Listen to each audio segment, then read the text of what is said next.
Olha, é muito preocupante, para dizer o mínimo, esse alerta, né?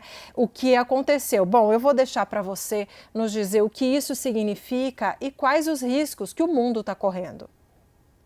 Oi, Débora. Oi, Yuri. Prazer estar com vocês em mais uma tarde. Você tem toda a razão, Débora.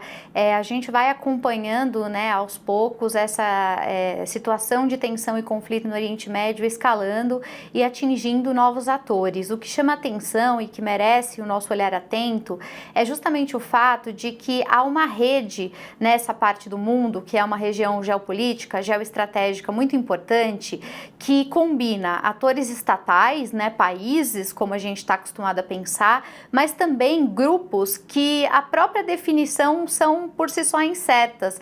A gente está falando de Israel, de Líbano, de Irã, que são, claro, nações constituídas, mas a gente está triangulando isso com atores como Hamas e o Hezbollah, cuja própria caracterização carece de consenso. Existem países que tratam tanto o Hamas, né, no contexto palestino, quanto o Hezbollah no contexto libanês, como grupos paramilitares, terroristas, e classificando-os assim, agem, né, a partir desse tipo de abordagem. Já para outros, esses grupos não necessariamente se restringem a essa determinação.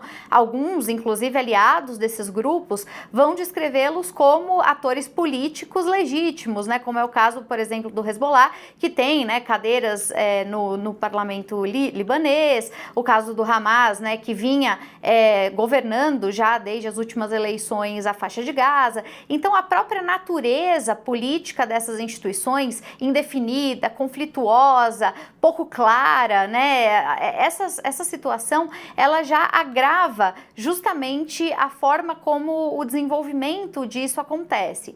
A gente tem um conflito que começou, em princípio, circunscrito ao Hamas e a Israel, tanto que nem se falava no conflito israelo-palestino, se falava em Israelo-Hamas, porque nesse momento, dentro da Palestina, existe uma contestação, se o Hamas fala pela Palestina toda ou não, esse é um pedaço do problema. Só que a gente não pode esquecer que o Hamas tem a sua rede internacional, que está hoje no Líbano via Hezbollah, e que esses dois grupos são armados, financiados e também apoiados politicamente pelo Irã, que é o principal adversário não só de Israel, como também do Ocidente, dos Estados Unidos. Então veja que é uma teia que vai se formando e que acaba deixando até um pouco incerto como seriam os caminhos dessa guerra, porque se eventualmente houver, como tem havido, né, de maneira recorrente, ataques do Hezbollah em direção a Israel e Israel decidir responder ao Hezbollah, a gente não tem como garantir que essa resposta ao Hezbollah vai se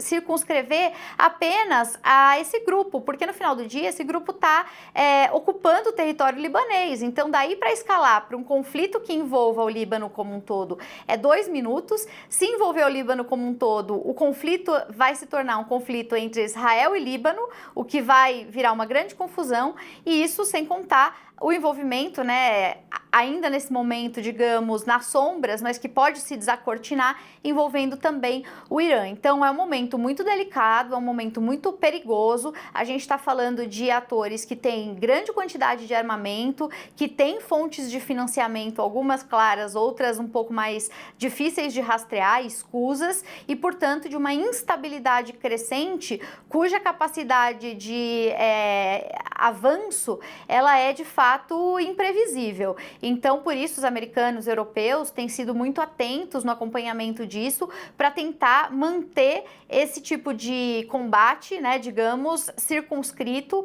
aos grupos que até esse momento estão encabeçando, né, essas provocações, e evitando que isso tenha um, digamos, espalhamento, né, digamos assim, um contorno mais ampliado, porque de fato aí a situação vai se tornar muito insustentável na região e para a estabilidade do sistema como um todo, Débora.